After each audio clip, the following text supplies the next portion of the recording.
ערב טוב לכם. בעוד ימים אחדים ישראל עומדת להצטרף לטירוף שסחף עשרות רבות של מדינות בעולם.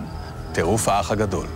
האח הגדול, פורמט טלוויזיה שנולד לפני כ10 שנים והצליח להלהיב מאות מיליוני צופים בכל העולם וגם לעורר לא מעט ביקורת בקרב 1 או 2 מיליון.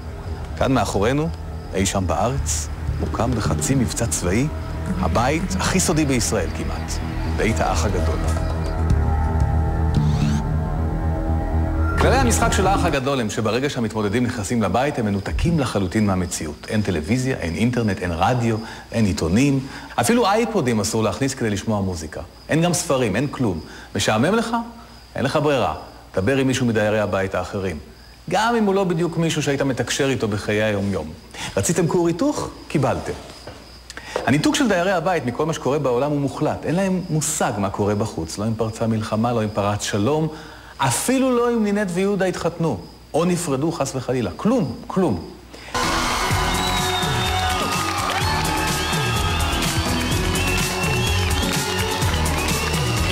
המתמודדים שמיד תראו באו ממקומות שונים בארץ, מרקעים שונים, אבל כולם בחרו לעבור חוויה מיוחדת במינה.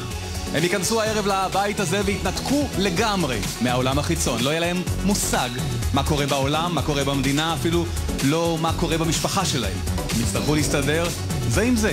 פשוט לחיות עם אנשים שהם לא פגשו מעולם ושגם לא היו פוגשים אותם אם לא הייתה התוכנית הזאת. 24/7